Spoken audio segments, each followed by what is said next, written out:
Welcome to Pure Hustle Podcast. I'm Mike. And this is Orlando, and we are on episode 41. 41? Yeah, buddy. Remember the days where I had like special numbers? Yeah, I knew that trend wasn't going to last. No. There's one coming in the future. Oh, well. So anyways. 40. Just wait, guys, till we get to episode 49, and he'll have a secret one. Oh, I Nobody know. can guess. I know. But hey, thank you guys for continuing to listen, especially the last episode. You know, it's always hard putting your fails out there and trying to just tell people, hey, this is how we failed, but this is how you can make it through it. And it seems like it helped a lot of you. Yeah. You know, honestly, I think we'd probably do better, or maybe get more, I don't want to say like clickbaity, but people love fails. I think if we just like had some people mentioned a special segment, but maybe if we did like a once a month video of like the biggest fails of the month, and it could be either our fails or like other people's reselling fails. As long as it stays positive, because that could get people to quit really fast. I don't want you quitting. Yeah, fair enough. Okay, all right. So hey, how you been though? I mean, I feel like it's been forever since we've talked about anything reselling related. Yeah, it has been, and it's been a crazy couple weeks. And why is that? Okay, so I'll give you like just a quick rundown of some of the things. So there's just been, you know, the normal day-to-day drama that people deal with, and so you get through some of that, and then as that's going on in life, just this last week, during the middle of the week, so work day, we were at our friend's house, just maybe 10 doors down from where we live. Okay. And I thought I heard gunshots, right? All right. I was like, okay, but maybe it's just somebody like a couple houses down, like hammering, because, you know, why would there be gunshots? So we leave our friend's house. Why wouldn't there be? Yeah, well. Okay. So we leave like 5 to 10 minutes after that. And as we're walking to my condo unit, police are pulling up, like crazy pulling up, like not just one police car, but within like 2 minutes, there were 15 police cars on my street. The helicopter was out, and sure enough, the condo like behind us and a couple over got shot up, and we didn't know what was going on that night. We knew shot up, like drive-by shot? No, because it's in a complex. So like somebody had to like actually like walk into the complex. So oh wow, okay. When we were like just looking through our windows trying to figure out what was going on, we assumed like, okay, it's probably like some domestic issue. But I mean, there was no sleeping that night because the police were in our complex, knocking on doors, asking questions, and it was like the whole night. Come to find out, I don't think they know who did it or where they are, because a friend of ours that lives, several houses down, they got a message from the police department because they have a Ring, one of those Ring cameras. Yeah. Saying, catch porch pirates? Yeah, exactly. The porch pirate camera detector. Okay. And so I guess they reached out to everybody in the area asking for their footage to see if they captured anything. So that was intense. And then the very next day, what's more intense is that they didn't catch the guy. Yeah, they didn't catch him. You have no idea. Like this person could be sleeping in one of the rooms in your complex. Yeah. Well, and that's what we think. Like normally those kinds of things are like domestic issues, or like there's already like some kind of connection to, drugs or gangs or something else. So typically, I normally feel safe. Like I don't feel like I'm likely to get shot, right? Like that's not like a fear I deal with. But like you said, it is a little unnerving when it's like they don't know who did it. It wasn't like a clear what was going on. So, and then the very next day, we're driving home from picking up my son from childcare. And on my way home on the freeway, my car is making a weird noise and it's starting to act weird. And like, I know something's wrong, right? So I'm trying to get off the freeway as fast as possible. And like cars are almost hitting me. And I'm like, I've got to get off the freeway. I was able to get off, called the tow truck. They took it to my mechanic. He calls me up and here's how the very first words out of his mouth are, "I've got bad news." Oh, it's the worst. And I'm like, okay, let's hear it. He says, "Well, I hate to tell you this, also not good to hear. Your spark plug, one of your spark plugs, literally exploded inside of your engine and like shot out like a rocket and like destroyed one of the, I don't know, pistons or valves, or I don't know what you call them in cars. But so yeah, now we're waiting to get that fixed. And so it has just been like a crazy week. It's been crazy. That sounds pretty intense. Yeah. Okay. What about you? How have you been? Okay, but how? What about reselling related? Well, like, I mean, you've just been caught up with all of this. And oh gosh, I have so many like amazing reselling stories that I'm going to tell this episode. Oh, but you? But yeah. But Okay, I figured, okay. just the I thought catching you up were going to part. tell me, like, I've been so focused on all this drama that Reselling's I haven't been able to do anything. No, reselling has been good. So once we get to like our random stories, I'll talk about that. But just the catching up overall, it's been a interesting week to say the least. Interesting. Okay, so in case you guys don't know, it's not like Mike and I hang out every day. It's not like we see each other in the morning, have breakfast together, or hang out on the weekends. We all have, we live actually different parts of town, and we're in different worlds, right? So this is actually the first time we've actually talked about anything, I think, probably since 2 podcasts ago. Yeah, and I feel, like maybe you're not concerned enough for my well-being. Because I'm just kidding. I'm kidding. I've texted you. Anyways, we're not going to go down that road. All right. So how am I doing? I got to tell you, it's been an awesome 2 weeks. Good. No gunshots? No gunshots. It's just been, I've been able to just connect with a lot of people. One of the things that is hard being a full-time reseller is, you're alone a lot, right? And it's kind of weird. I have these days where I'm on IG, Instagram all day, and then I sit down and I go, I actually didn't talk to anybody. I mean, I did on the DMs and communicated, but nobody in real life. Right. And I know that's kind of the way society is going. And I know some of you may disagree, but I really do think that's the way things are going. I think in various fields, but that's a whole nother story. So, I wanted to talk a little bit about, the trips that I had. So they're pretty good. And I'll talk about them later when we share our stories. But, I had an opportunity to hang out with Latin Pickers. They're FBA booksellers, and we'll talk about that in a little bit. We also have a promo going on with them that we'll share in our upcoming current topics.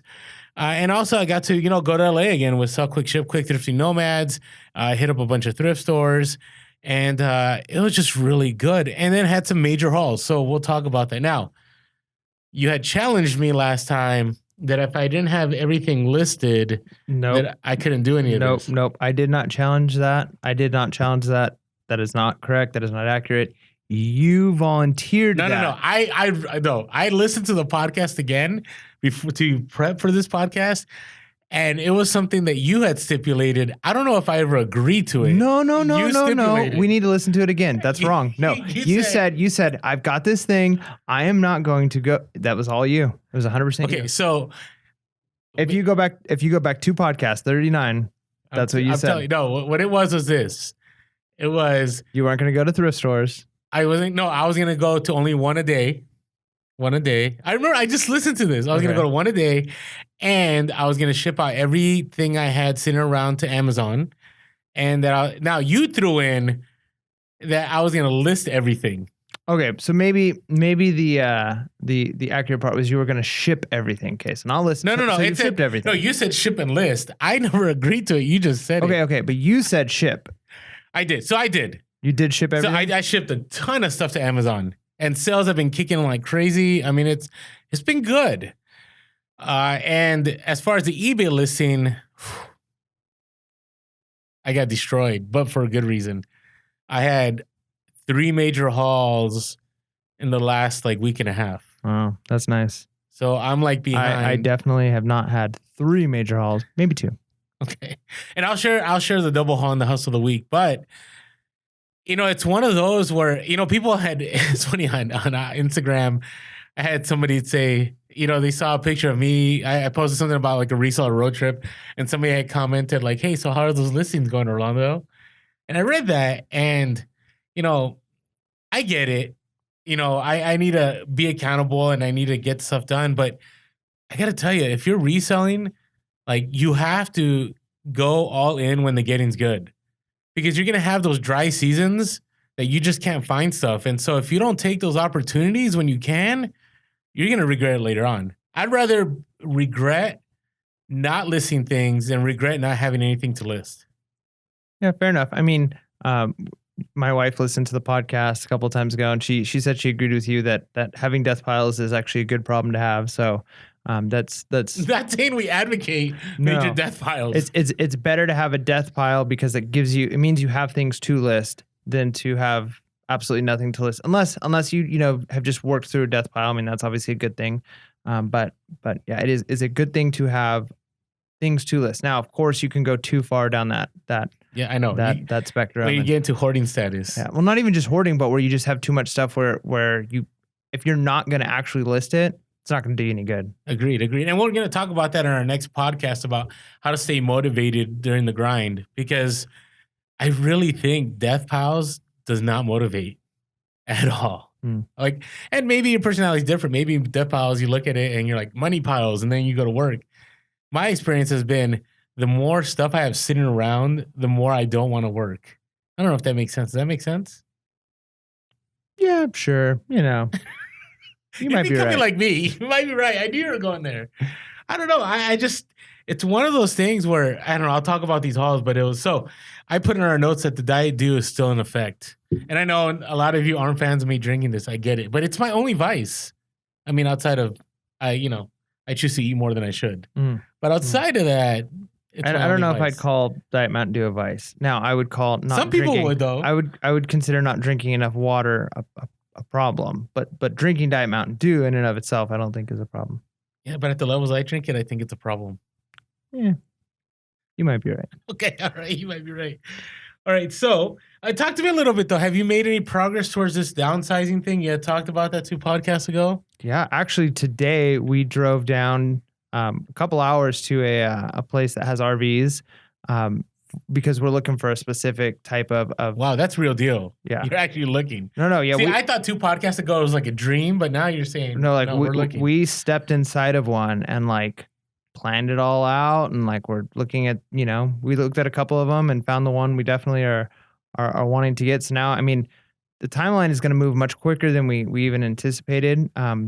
But it's crazy to think like we've been reselling for a while, but now we're looking at stuff in our house that's our stuff that it's like, we're going to have to sell this because we literally will not have room. So like, what's the fastest and best way to sell a couch, a bed, entertainment center, bookshelves, like basically everything that we own is going to be sold. So it's not just like we're buying stuff at garage sales to sell. Like now we're starting to think, okay. And then the other thing is even timing, right? So like when do we start selling this stuff? Do we start selling stuff like way before the big move date and then potentially live in our house like without certain things? Or do we wait till a little closer, but then maybe not sell it? Now we have to like move and like, that's so tough. I know it's like it's the timing, But we're moving forward in that direction, man. It's wow. It's happening. And I think a big part of it is, it really is going to open up possibilities and doors for us to continue in this reselling. And not that you have to do something crazy to be a reseller. In fact,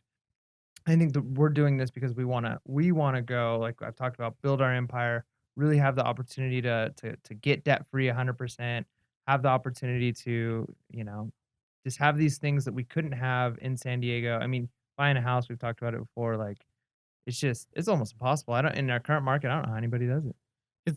The time will come. Oh, it will. I don't know when, but it'll be here. Yeah. So I have a question for you. So will your, and we don't have to talk specifics, but will your cost of living go way down? Like your rent, will it go way down? Because obviously you're gonna have to pay for this RV, right? Right. So will it be substantially lower still having this RV? Yeah, we're probably gonna reduce our monthly output by like anywhere from $1,200 to $1,800 a month. Wow, that's huge. That's going to be extra money that we have available for us. Wow. Okay, that's gonna be incredible. Yeah, that's a big deal, right? I mean, so then to think like, okay, that then can go towards, and it's not. I mentioned paying off debt. It's not like we don't have any consumer debt, but like student loans, right? Like both my wife and I are college grads, and so we've got like a ridiculous amount of loans because the way we had to go through the programs, and so maybe some of our listeners out there in the same boat where you just feel like you're drowning, and we have found that reselling has been such a powerful tool for us to be working on getting those things down, and we're just trying to kind of speed through and power through that process. Wow, that's intense. And I want to say we're different, I think. I mean, I think we're different in the sense that there's like different groups of resellers. We talked about this, right?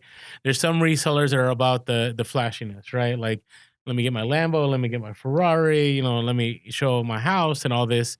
Then there's kind of like the hobby, like, hey, I like to, go on vacation. I like to go on in a date night, like this is what I do it for. And I kind of was, that's who I was. And then there's I wanted a different life, right? I'm not too concerned about driving the expensive cars or having the super huge house or any of that, but I just want freedom, right? Financial freedom, being out of debt, and freedom to be with your family. And everything that you're telling me right now kind of brings me back to I've been reading this book. It's an older book. I read it years ago, but I'm reading it again. The Millionaire Next Door. Have you ever? I have, yeah. Right, and and if you have a chance, it's a little dated. Like the data is a little dated, but the truths are still the same. I think they had an updated version, but it wasn't as good as the original.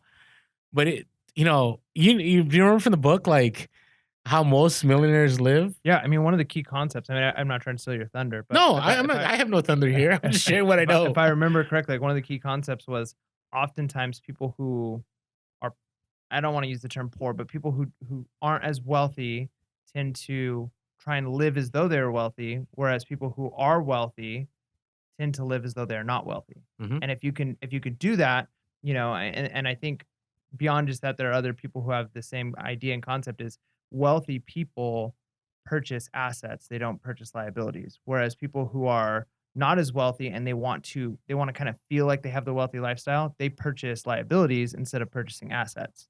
Yeah, and so I started. It's funny that you bring all that up because I really was fine tuning that the other day because the principles that I learned from that I keep now, right? So I just recently bought like a 2011 Honda Pilot. Okay, did I have could I have bought a better car, a nicer? I could have, but for me, it's like why would I? Right? It meets my needs. It does what I want it to do, and within a few months, I'm hoping I can pay it off and I'll be good. Like. And it's interesting because I just think about you, and I really do think you're going down the right path. I think for some out there, it might seem kind of awkward. You're going from living in a decent space in San Diego, and you're going to a fifth wheel. Like, and I would say probably 10, 15 years ago, I would have been like, Mike, why are you doing that? And now I'm kind of like, okay, if that's the step you need to take to drastically change things, for the next 2, 3 years. I mean, your son is still young, like. He's not going to miss out on anything, right? Yeah. And and I'll bring one more thing, and I'll stop talking. I feel like this is the episode of philosophizing on a lot of things. And it's like financial advice episode. But it's funny. I was talking to my son the other day, and we haven't gone to Disneyland in I think like 2 years. And so in Southern California, you can go to Disneyland, you get the passport, and I think it's like $400 per person, something to that effect. And I was talking to him, and I have some trips scheduled in the next few weeks, and I go, son, do you know that when I was growing up, I didn't go on one single trip. Like I went to Disneyland, I think once when I was like maybe 8. Yeah, I think that's me too. Right, but I never like really traveled. Like my fun was playing Three Flies Out on the street, like playing some football, like going to the court. And I know everybody's experience is different, but I didn't feel like I was missing out. Right? Did you feel like you were missing out growing up? No, yeah, and that's the thing too is oftentimes, kids just think whatever their life that they're living is normal because it is normal to them, and it isn't until later in life that they might look back and start to think about things. But I think if you're providing a good life for your kid, whether it includes, like you said, like certain things or not other things, like I don't think that's what's important, and you've mentioned before, like reselling has allowed you the opportunity to have time with your Agreed. with your kid. So, anyways, I say all that because it's kind of in reselling too. Like you got to think macro, right? You could like I saw somebody had like this hustle, had this major like score, and somebody goes, I hope you spend a nice amount of that on yourself. And I'm like, no, like that's not the right advice. Reinvest in that and grow it more. Right. And if you're out of debt and you have the ability to do those things, then do those things. But you got to think the long term, right? And especially if we're going to enter a recession anytime soon, like you got to think about that. Yep. So, okay, this isn't a financial podcast. No, I mean, it's good. And I think it kind of goes along with the giveaway we're doing, right? Correct. Oh, wow. Okay. So one of the things Dave Ramsey talks about, and I'm sure many of our listeners are either familiar with him or if you're not, he's got incredible stuff on just on getting debt free. And how to kind of live a life in a way that allows you to do that. and the freedom that that provides. And one of the things he often says, like one of his catchphrases is, uh, I'm probably going to mess this up, but something to the effect of live like nobody else today so that you can live like nobody else Yeah, it's tomorrow. like live like no one else so you can live like no one Yeah. else. So like be willing to not go out to eat, to not do all the flashy fancy stuff now. And then once you're 100% debt free and like you've got income and it's all expendable because you're not a slave to anything, right? Then then you can go and spend in ways that people wish they could, but they're still, living in debt. So that's kind of 100%. what I kind of feel like we're doing in some ways with this move is we are from the outside looking in, like it's crazy, right? Like it's bizarre, it's weird, that we would do this voluntarily, I think, but I think we're kinda doing that. We're gonna live like nobody else so that we can live like nobody else. Agreed. I'm excited for you. I think it's awesome. And, you know, it's just one of those things that reselling, and we'll talk about this on our next podcast, but there's like patterns, right? Where you feel like you're doing really well, and then there's like this lull, and then it's the lull that really depends and makes the difference on if somebody continues or they don't continue. But we'll talk about that. Let's get back to some random Yeah. stories. You had any good, random stories? Okay, I'll start us. I feel like I was just talking a lot though. You want to go? Sure, why All not? right, go ahead. Just a quick one. I saw one of our listeners and a good friend of the podcast again at a thrift Okay. store the other day. It was Was Mike Mike? I from knew it was yeah. Mike. I think he told me too. Did he tell you? Did you run into him too, or did No, he no, tell you no. on Was this over in the northern part of San Diego? Yep. Okay, yeah. Yeah, I went to another part of San Diego, but he told me hey, I ran into Mike again yeah, it's at Vintage Games Plus, right? at That's his. vintage.games.plus. Yep. Okay. I wanted to. I haven't talked to him like on Instagram in a long time, so I couldn't remember it. But yeah, so I saw him again, which was really cool. That was neat. So that's a little bit random.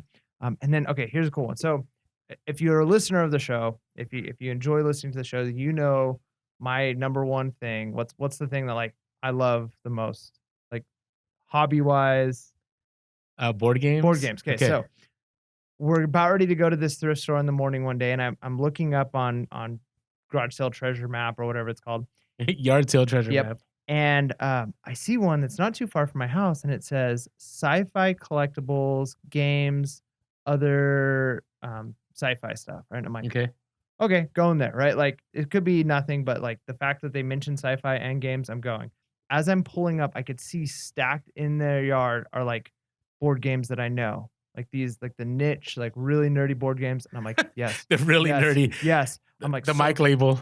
I'm so happy. Like as I'm walking up, and I'm one of the first people there because he's still setting stuff out. And I was like, he's like, hey, how's it going? And like, I couldn't contain my excitement. Probably a bad move, but I'm like, this is my garage sale. This is it. Like, this is everything I've ever wanted. Right. He was Everything you ever wanted. That's not true. Okay, I want to hear what this was. But there was so many good board games that he had there, like unbelievable, like really unique, like one-offs from like Kickstarter and stuff. Like Okay. now, unfortunately, he wasn't somebody who was going to budge on any of his prices. He already had stickers on every single item. Oh, the And like, stickers are the worst. yeah, and I was able to bundle a whole bunch of things together and get him to come down like $5. I spent like almost over $100 there. So this is at a garage sale. Yeah, at a garage okay, sale. earlier you said thrift store, so okay. No, I was planning on going to a thrift store and I saw this garage sale. Okay. on the Sorry, yard sale I treasure probably map. missed that. So so I was so excited to see all this stuff. And anyways, it's hard too because I'm looking up things because I know just because I like stuff, some things I'm buying for myself, some I'm buying to sell. And I'm like, okay, well, I've got to look things up, and he's watching me as I'm looking stuff up, which is always a little awkward. And I see these. He's got a bunch of Star Trek, which I love Star Trek, and he also had a bunch of Back to the Future like memorabilia. And so I find these 3 Back to the Future model cars that are all in boxes. It's a 1, 2, and 3 of a set. Okay. And I was able to get all 3 of them at a fairly decent price. That probably will net like $60 off of them. And he's asking me about him, and he's like giving me movie quotes, and I don't really know the movie that well, so I feel like a cheat, to You're be not like, you're not one of the movie quotes people? no, I'm a movie quote person, but like Back to the Future was just never my movie. Yeah, but are you one of those that, like, you go to the movies and you're like, oh, not you go to the movies, but like you rent a movie and people are always like saying the next line before it happens? No, not if you're watching. I'm the kind of person that like if I'm around friends that know the movie, we just throw the lines out like as it's relevant to our life. Okay. but not during a movie. Okay, I don't because talk during those movies. that drives me crazy. Yeah. Do you know what I'm talking about? I do, yeah. I'm not a talker during movie. I Okay. like silence. Okay. So anyways, so I had to like admit to him, like, look, I don't really know anything about Back to the Future, so everything you're saying is going over my head. Sorry. But my wife likes it. I'm not like a liar here with collecting this stuff. And he's like, well, then let me show you something. And he takes me into his garage, which he had to open up and unlock. What? He literally had a DeLorean decked out.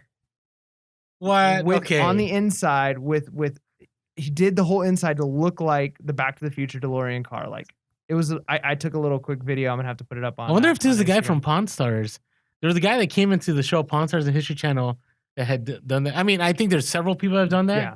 But he was like the guy. Huh. Well, I don't know, but he showed me. Did it look legit? It was pretty cool. So, anyways, just totally random story. It's a need to find people who are interested in the same things you are. He had some pretty cool games, which I was able to buy, and got to see like a DeLorean decked out as if it was the Back to the Future DeLorean. So with all the lights and gadgets, yep, and it was the full deal. Okay, are you gonna share with us your haul, or is that for another time? From that garage sale? Yeah. Or, I got a few board games that are interesting. I mean, He downplayed it so much. Most people are probably not like won't care about the names of the games. One of the games that I really liked was called Dominion, and I got the base game and then an expansion that I didn't have of the game, which I'm pretty excited about. And so that's the one that I'm really deciding, like, do I keep it or do I sell it? Another one, Orlando territory. Yeah, another one that I got from there is we've talked about Love Letter, right? I have the original Love Letter. Our friend of ours has the Batman Love Letter, which is where the Bane came from, the Bane story. Okay. I was able to buy the Hobbit Love Letter unopened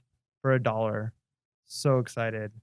Wow. That one I'm keeping. Is there a good resale value on that one? I'm keeping it. I just want to know. I'm trying to help our listeners. I don't know. Like, you could probably buy that brand new on Amazon for like $20. So it's not like okay.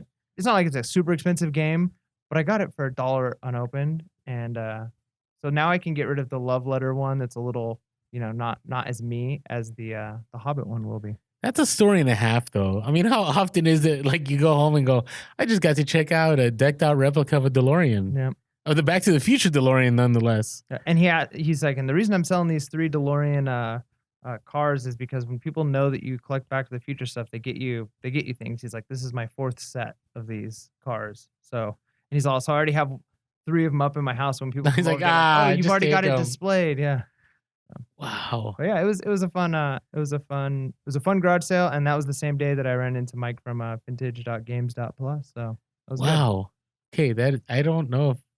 Wow, I'm just impressed just because I've been there where like you show up at a place and you're just talking. They're like, "Hey, come on back." You're like, "Why would you let me, a complete stranger, go on back?" I mean, luckily it was just in. But Mike has a trustworthy face, though. Yeah, I don't know, but the beard though, we talked about that. Like, people don't trust the beard. And I keep growing mine more.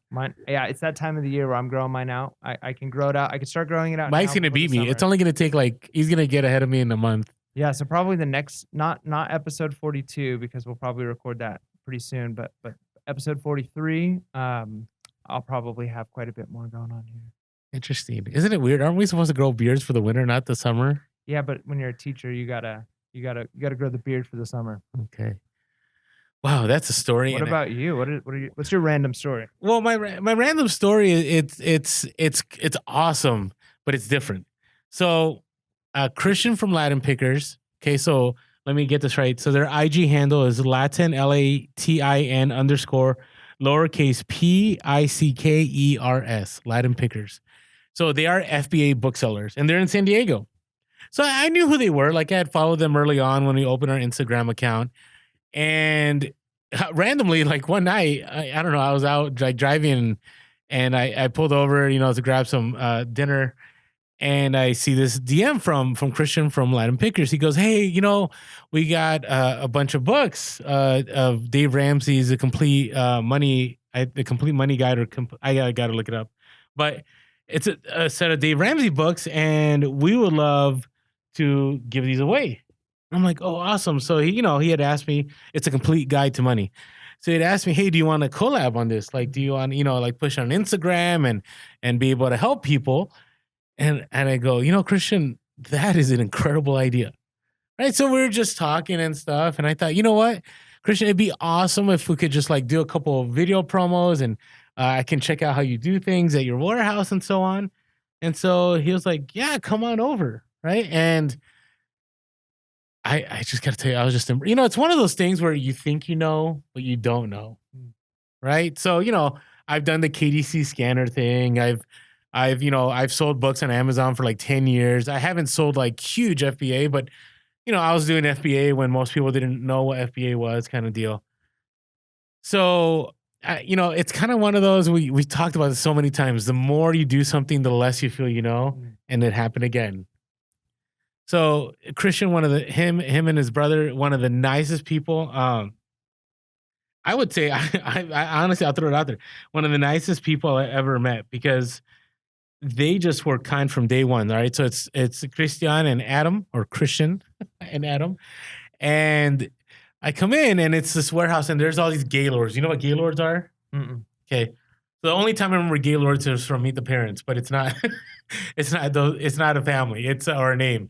It's actually a huge box. So think of massive boxes filled with junk. Okay. Like when you think about the Amazon pallets, right? The big boxes, those are Gaylords. Okay. And if I'm wrong about that, please let us know in the comments below. So I show up and, there's all these Gaylords.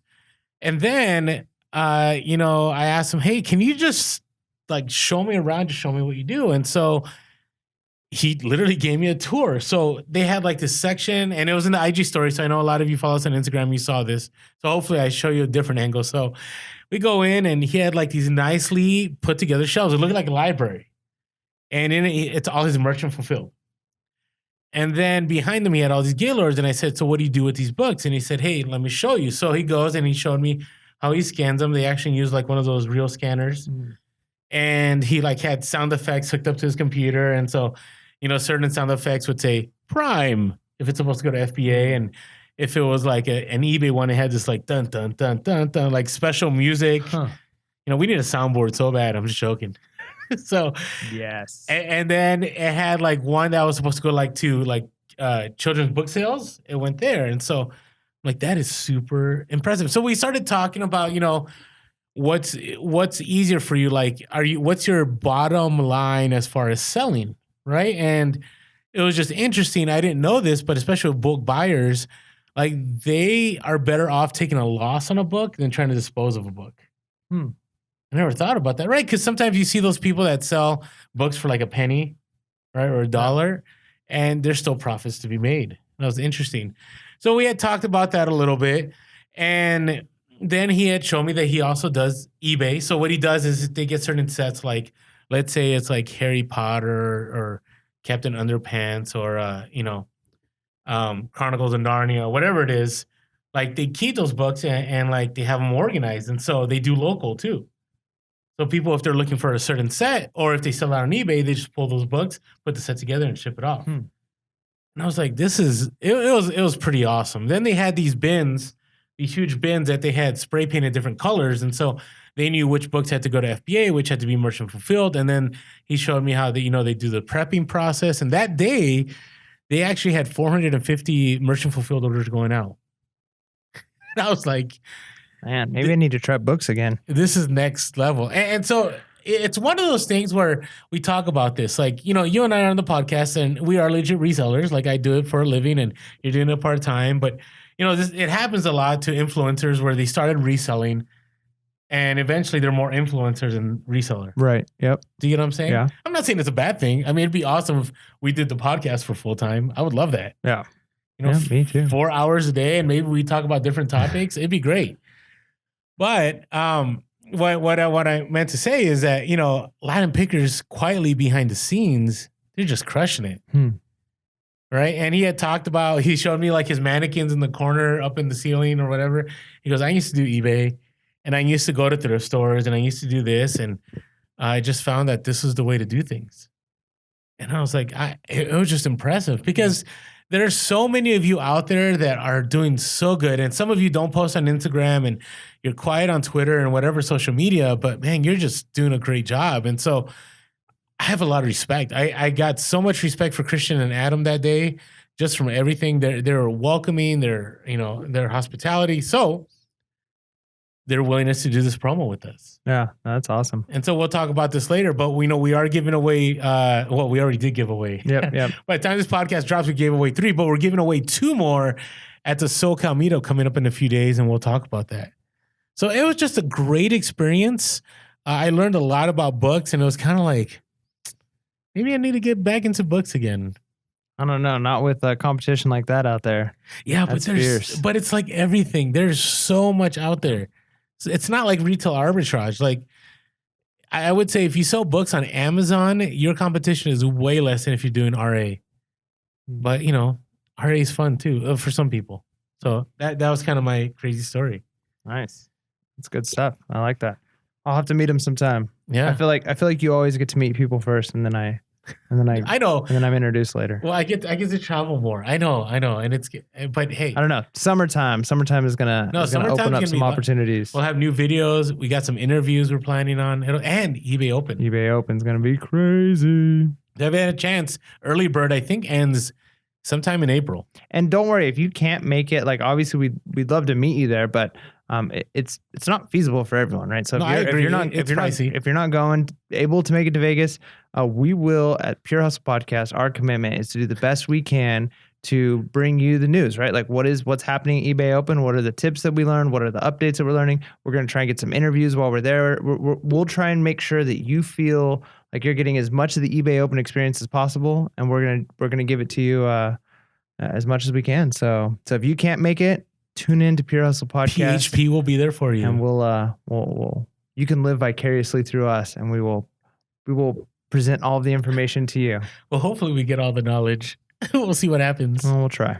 So, all right. Hey, current topics. Let's get into some current topics here. Let's hear them. There's a lot of randomness happening right now.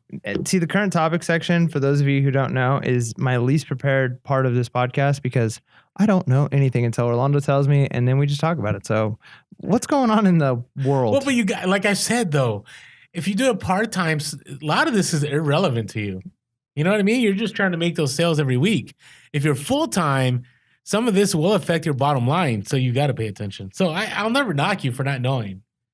If it's a huge thing and you're like, I'm leaving to go to Vegas for eBay Open, you're like, what? eBay Open? What's that? What's that? What? Then I think we have a problem. So this is kind of one of the stories, but I had a conference call with Amazon. I say conference call, but I had a phone call with Amazon. Did it go good, or did it go well? Thank you, English teacher. It was okay. I had for a long time, I've been selling Amazon domestically for a long time, and I've been trying to go international. I always thought that selling Amazon international is kind of like eBay's global shipping. And maybe I'm just ignorant. I thought you just click a couple buttons, good to go. I was so wrong. So let me explain to you. So if I'm wrong, please let me know why I'm wrong. But I had watched a few YouTubers and they, from what I heard, it was really easy. It's not that hard. But then and maybe it's the person I talked to, but I didn't get that sense. And this is why. So let's go back a year and a half ago. I tried to sell in Mexico and in Canada and in the UK and France and a couple other locations. Well, immediately when I pressed buttons to get all my inventory shoved over into the international markets, it had asked me, like, am I approved? You need to take these steps to be able to sell these items. And it just was all this information downloaded. And I'm like, I don't have time for this. Like, my sales are good. Like, I'm not going to waste my time. But eBay kept pursuing me over the last few months. Not eBay, sorry, Amazon. So Amazon got a hold of me. We had a phone call. And they said, hey, how can we help you out? And I told them, like, hey, I thought it was really easy. Like, I just click, and my sales are good to go. And then I started asking questions.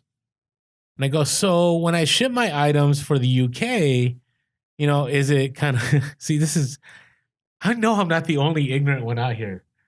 I said, is it like eBay's global shipping program? I just send it to a warehouse and you guys will take care of it. And they said, no, you need to ship it to the warehouse in the UK. And I was like, oh, okay. And they said, yeah, but we got this company and they'll help you through it, which I'm sure it probably isn't that hard. But it just seemed like it was one more step. And then they said, okay, on top of that, you also have to adjust your prices to count for the fees of the shipping. And then you have like these value added taxes or something that they charge in Europe. I was like, oh, okay. And then here's where everything just fell apart. Then she asked me, she goes, I'm sorry, I've been having these eBay sales while we're talking. it's been distracting. All right. It's a terrible problem to have. I know. So they said, do you have receipts for all your items on Amazon? And I said, yeah, I have receipts. Then she said, do you have invoices? I'm like, what do you mean invoices? They're like, well, and she asked me, how do you sell on Amazon? Like, how do you come up with your merchandise? I said, I do retail arbitrage. Oh no, you told them that? Yeah, because listen, it's on the news. Remember we talked about that Washington Post story or Washington Times one of the news stories, and it's been on the news. So I'm like, if Amazon is gonna go after me for doing retail arbitrage, like they probably don't want this press either. So it's a Washington Post article. Remember about Reezy Resells and Rise and Grind Picker and Bearded Picker. So I said I do retail arbitrage. I said, so I don't have invoices, and she goes, oh. So you don't have any invoices? I said, no. I said, but aren't there like thousands and maybe millions of Amazon sellers that do retail arbitrage? She goes, yeah, we have a lot. So it wasn't like they didn't know. But she goes, yeah, this is going to be a problem if you try to sell in Europe. Yeah, I think it's even kind of a problem in the US. I think it's one of those things. It's like everybody on the freeway can be speeding. And if a police officer pulls you over, like your excuse can't be like, I was going the flow of traffic. Right, because I kind of almost feel like that's what it is. Like when you admit, like I'm doing retail arbitrage, not that there's anything necessarily wrong with it, but I do think that they want you to have like actual legitimate signed wholesale agreements with whoever you're selling items for. They do, but they don't. Well, that's the thing. They don't, as long as it's not like known that that's what you're doing, right? It's kind of like a wink, wink. Keep it but to the side. Whole news stories. Like there's like Washington Post isn't like a little newspaper. Right. But in the news story, it didn't say that Orlando from Pure Hustle Podcast is doing this. No, right? But it mentioned other resellers that they make a living off of retail arbitrage. And that was my discussion with her was, well, I do retail arbitrage like everybody else. And actually, I'll read you the news story. Flesh and Blood robots for Amazon, they raid clearance aisles and resell it all online for a profit. So for me, it's like, okay, they know, and maybe Amazon is one of those, like, they know, and they're kind of like, we'll let this flow as long as they can. I don't know. I hear what you're saying. Yeah, no, I mean, that's exactly what it is. Like, if you can sell whatever the item is, let's say item trinket A, Amazon's fine letting you sell it until trinket A decides that, nope, like only people who are, distributors from us can sell it. That's when you get those like cease emails from Amazon, like you got to stop selling this item. Or from the manufacturer themselves. Right. So I'm sure the last thing they want is for a seller to come in and say like, all of these things I'm selling don't have this thing. They'd rather just assume on the back end that people are doing what they're supposed to do, wink, wink, so they can make the money off of it. But as soon as you come in and say, yeah, technically I'm not doing it right. Like it's one of those things like they might not check, because it's probably a nightmare for them too. As soon as Nike comes in and says only authorized resellers can sell Nike, right? Because then they're going to lose some of the people who are helping Amazon make money. So they don't want those companies to know which people. So I think it's one of those like hidden, like we're going to allow it to happen as long as it's happening kind of. No, you know what I'm saying? No, I do. Here's what I said. So I did, I've received claims in the past, and I've gotten them like outside Amazon, like directly to me. And I'm always like, well, ultimately Amazon has a responsibility, right? If truly something wrong, and I know some of you will disagree, and again, there's e-commerce insurance and everything for this, but what I will say is Amazon, if things are not allowed to be sold, like should just restrict it all. Like, you know what I mean? But I get what you're saying. Like they're using the system. Yeah, if they restricted everything, it would hurt them. So they're not going to, and they're going to. Basically, I think when you sign up to sell, you're signing an agreement. I'm sure somewhere in there it says that. It says you're gonna. So what they're doing is they can basically claim ignorance. It's easier for them to claim ignorance and say it's in our agreement. All of our people are obviously following the rules, right? No, I get it. No, I get it. So that's why I'm like, I can't believe you told them because it's common knowledge. Yeah, but. I mean, depending on who you talk to, they might be like, gotcha, wink, wink, or they might be like, I'm banned the next week, suspended account. Yeah. So, I don't know. It could happen. Wouldn't that be terrible? That's why I'm building my eBay though. So just in case. So anyways, it was, when I told her, and she goes, "Oh yeah, there's a lot of," I mean, she admitted that they know that there's a ton of resellers. So anyways, that kind of ended that conversation. Now, if I'm wrong and I'm missing something and I can get international and it's not that hard, leave in the comments below. I would love to know, because that would be great.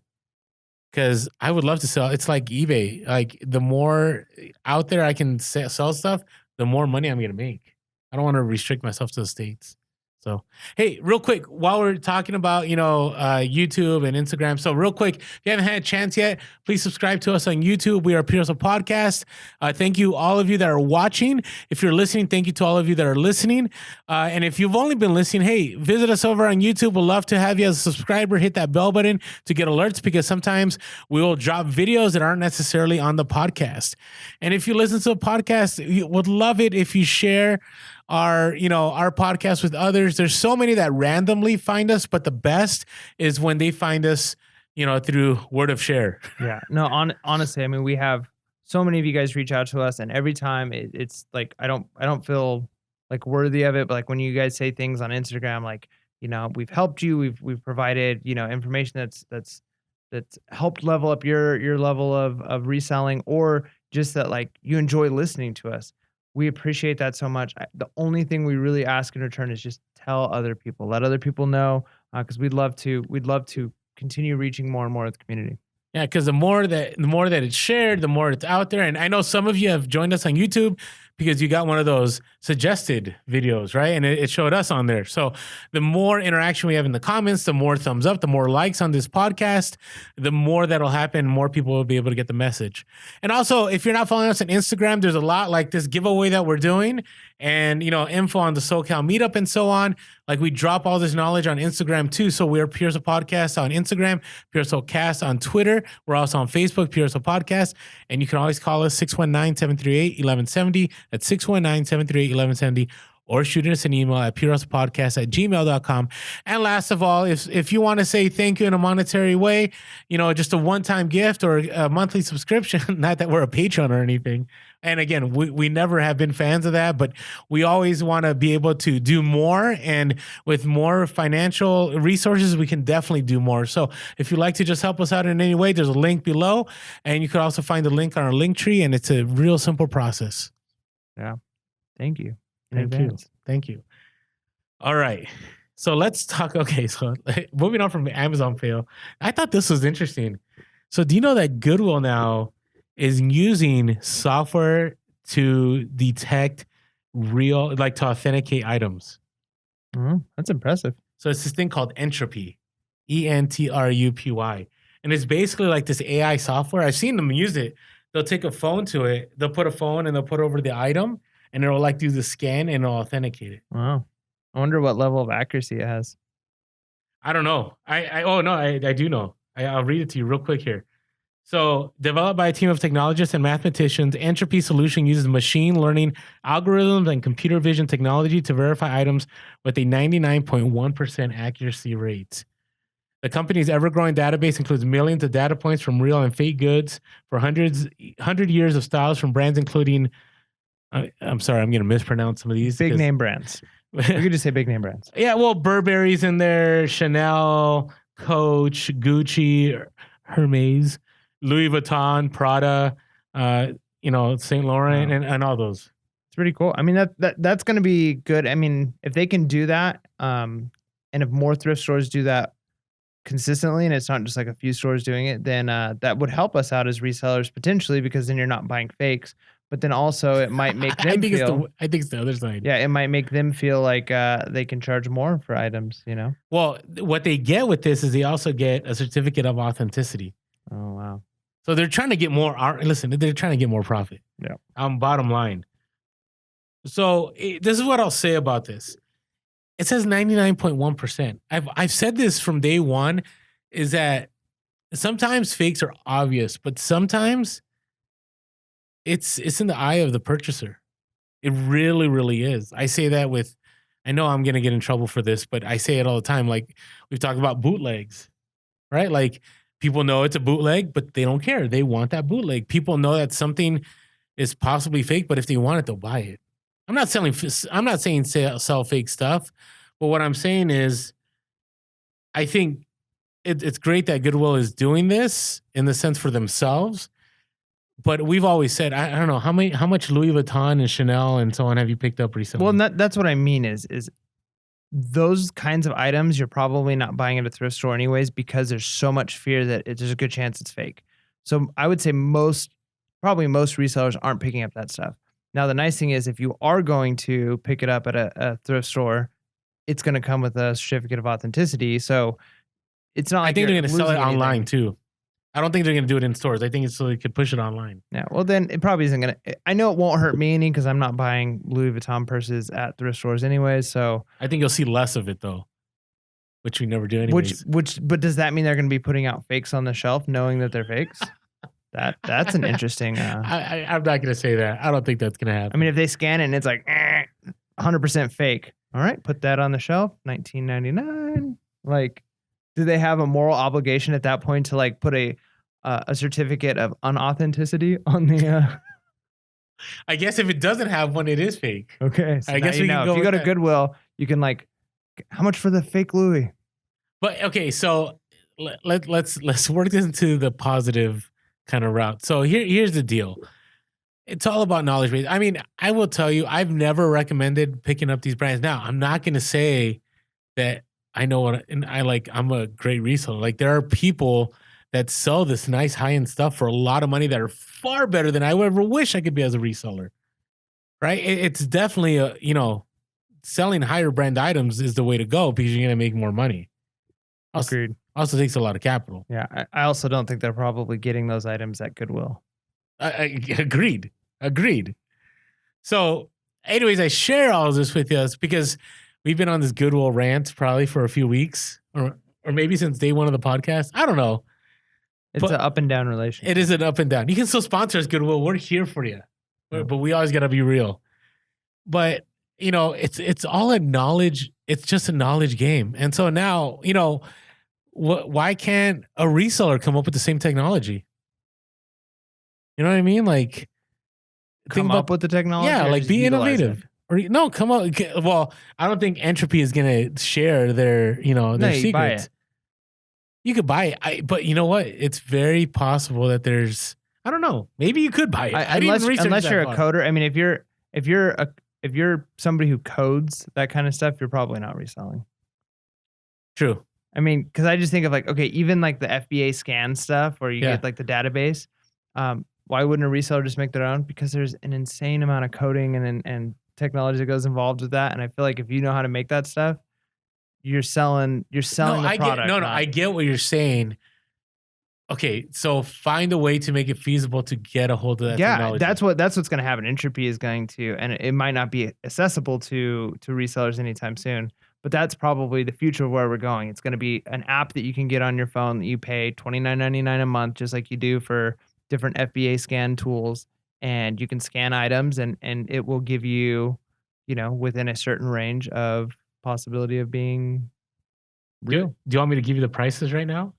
Oh, see, they've already set up with prices. They did. Okay. So you can, it says you can easily authenticate anywhere, anytime with our microscopic device and mobile iOS app. Boom. It's already an app. Okay. Sorry. Okay. See, all I had to do is do one more click. All right. So here's the prices. The lowest one, okay, you can look this up on their website, entropy.com. So for $99 a month, I'm giving you Entropy. You can sponsor us right now. We're giving you free advertising. You can authenticate 5 items per month. And then everything that's over, it's $20. And then you get 5 free in the first month. That's good money right there. Not for you, but for them. And here's the grand one.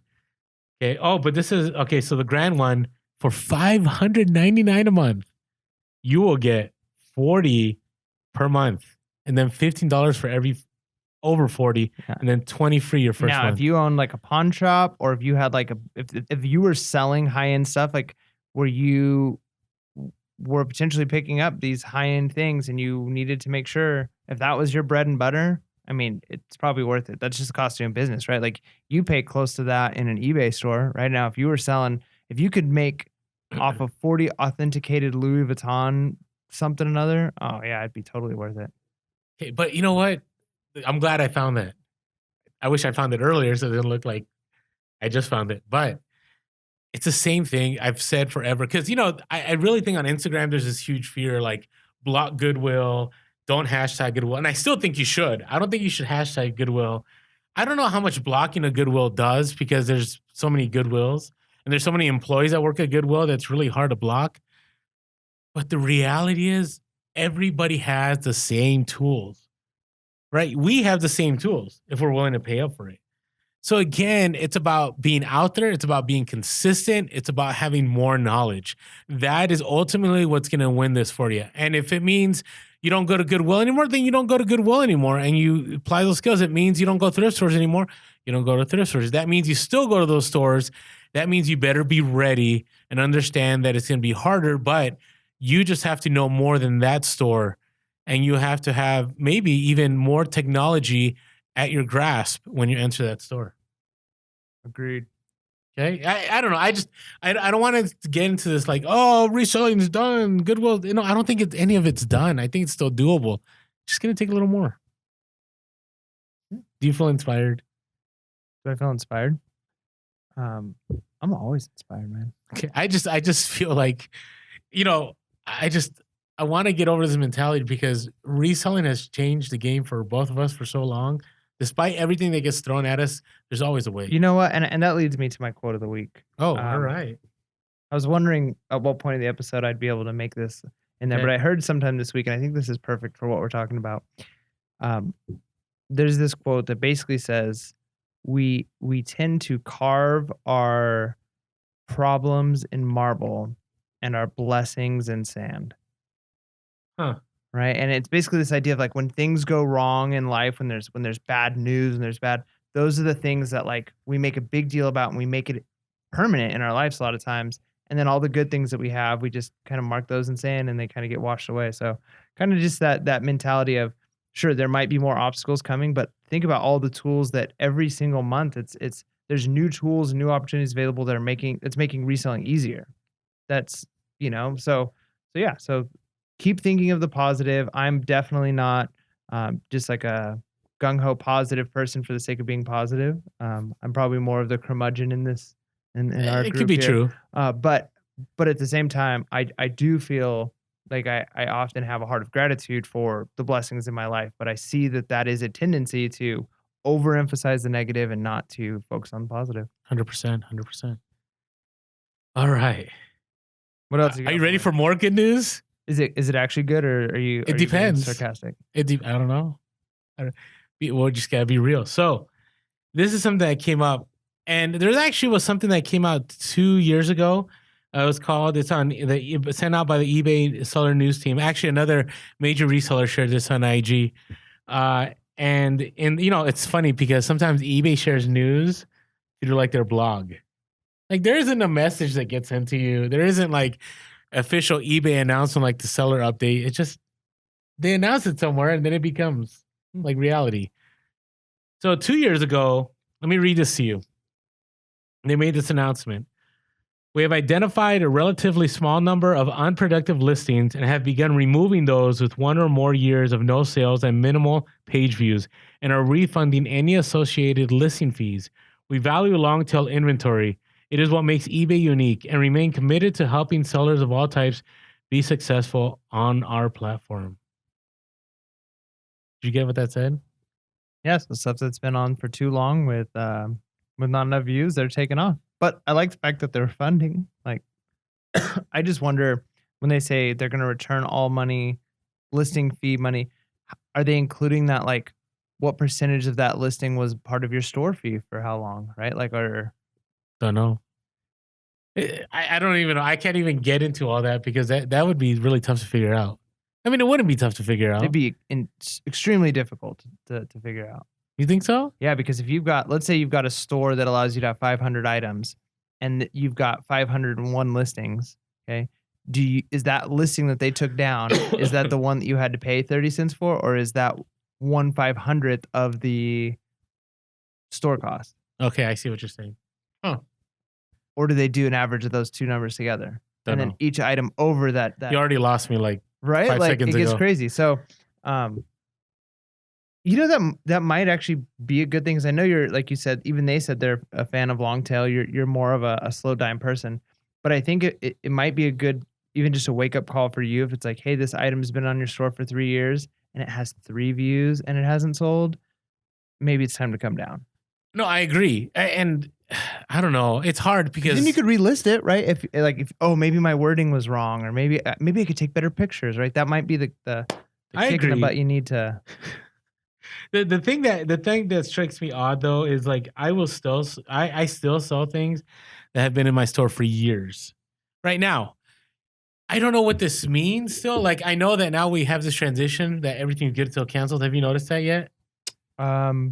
I've always done. Oh, that's right. That's right. I just noticed it now. We still don't have send offers. Have you noticed that? I have noticed that we still. Are we the only people on planet Earth? Yeah, I mean, we're always positive about eBay. Well, usually positive about eBay. I feel like we've been singled out. Yeah, like are we like on the blacklist? It's March 23rd and we still don't have send offer. Man, maybe by the time this episode drops on Wednesday, and it's just weird. Anyways, going back to what I was saying, which means this is the last episode before our meetup. Correct. Crazy. Correct. We'll talk about that in a little bit. But yeah, the meetup, we have okay, let's talk about it now. We have a large gathering. Is that what we're calling it? Come to the large gathering. No, okay. Podcast.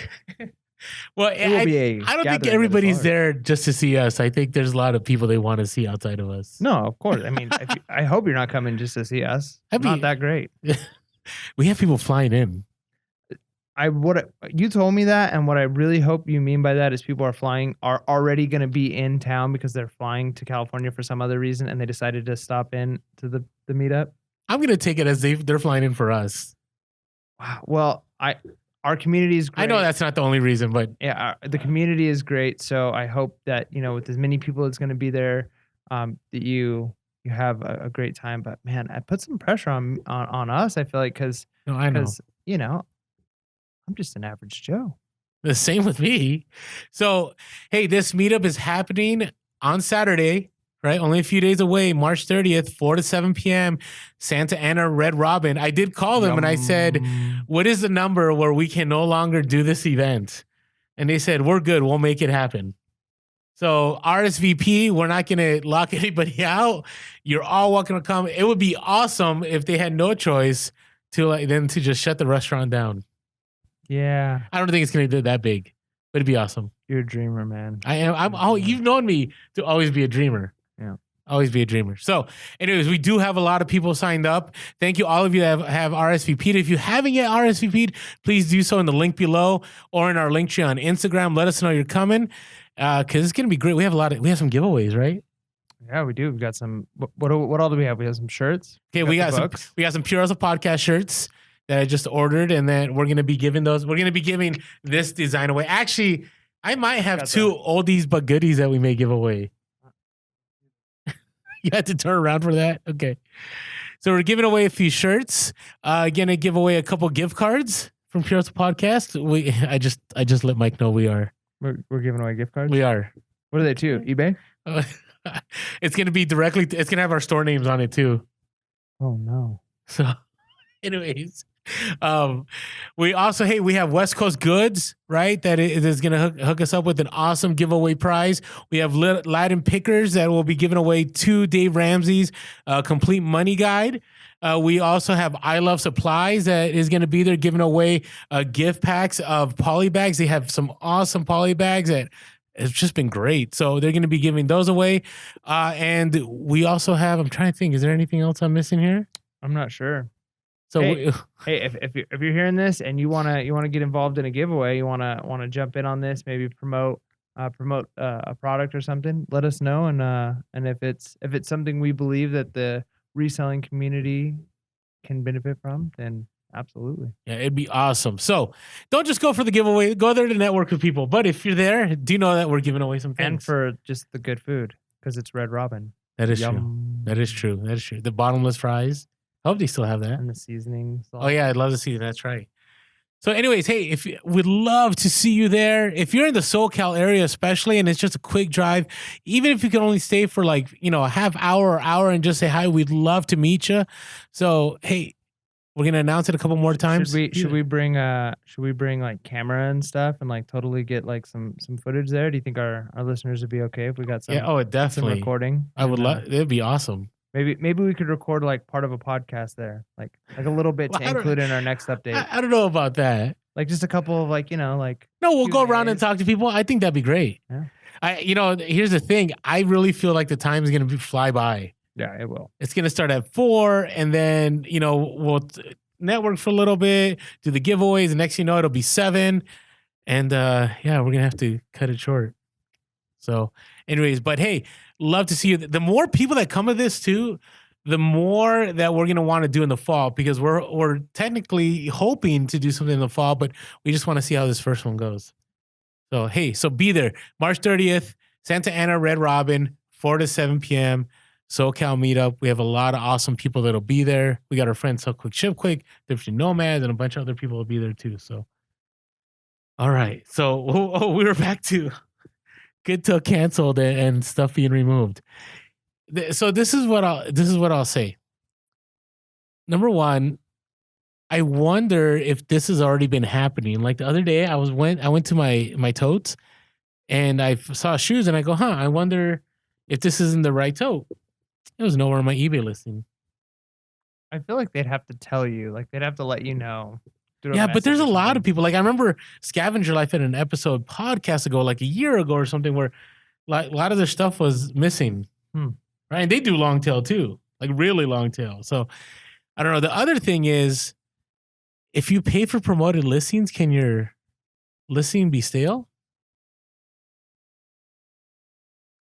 Yeah, but you don't pay until the item sells. True, but you're keeping it active. Like it's a sponsored. Like, have you seen how promoted listings go? Like it's a sponsored, and so basically your item is twice on the same page. Hey, if you're an eBay rep, hey, by the way, we had Devin Wenig, the CEO of eBay, comment on our last YouTube. What? No, we did. It wasn't him though. Oh. He had like 1 subscriber. Oh, okay. And had no. But whoever you are, thanks for making us feel good for a moment. that was cool. Cool stuff, man. I saw it. I saw somebody put a comment that said that you've got a very friendly voice. That was that was nice. That was nice. It kind of because I I've had my run-ins with different people that didn't think the same. So it's nice to hear it. So thank you so much. That I lived on that for days. Yeah, encouragement, man. It really goes a long way. Which this is just another piece of life advice. Not that who am I to give life advice, right? Yeah. But honestly, like nothing goes further in just interactions with people than just like a little compliment. Like compliment somebody, and it's unbelievable what that'll do. 100%.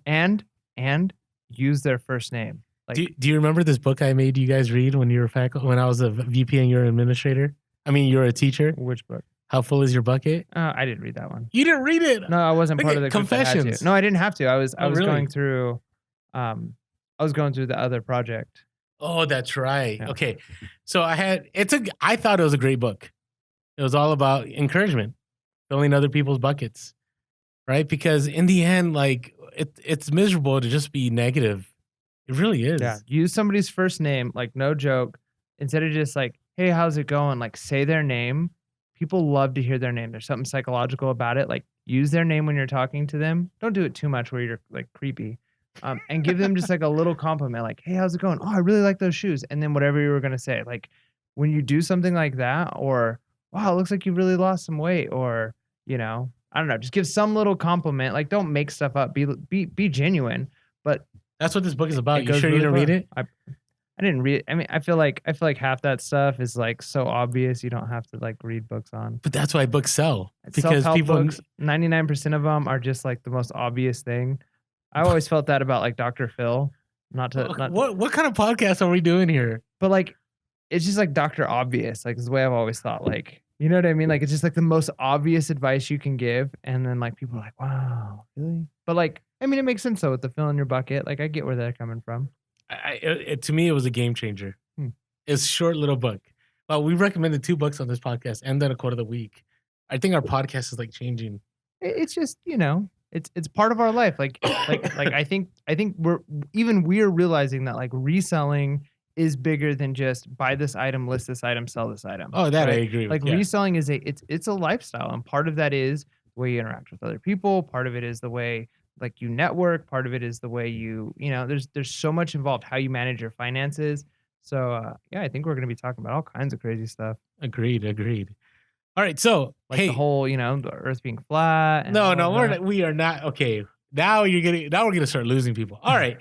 So going back to good till canceled, just be aware if you have stale inventory. Remember, good till canceled. I think it's like after 90 days, things begin to go stale. So you just gotta, just approach things differently. Maybe it's time to revise prices. Maybe it's time to. I'm never a fan of removing items ever because things eventually sell. But I know not everybody has a philosophy. But maybe there's, you throw a sale, maybe you promote it, whatever you got to do. We're all gonna have to flex or be flexible. Yeah. Be flexible and flex are two very different things. I know you've told me that. I still think they're the same, but whatever. All right. You might be right. Maybe. All right. Hey, so this was interesting. I don't know how interesting. Did you ever hear about eBay and their AI? Like we talk about, in the conspiracy episode about the algorithms.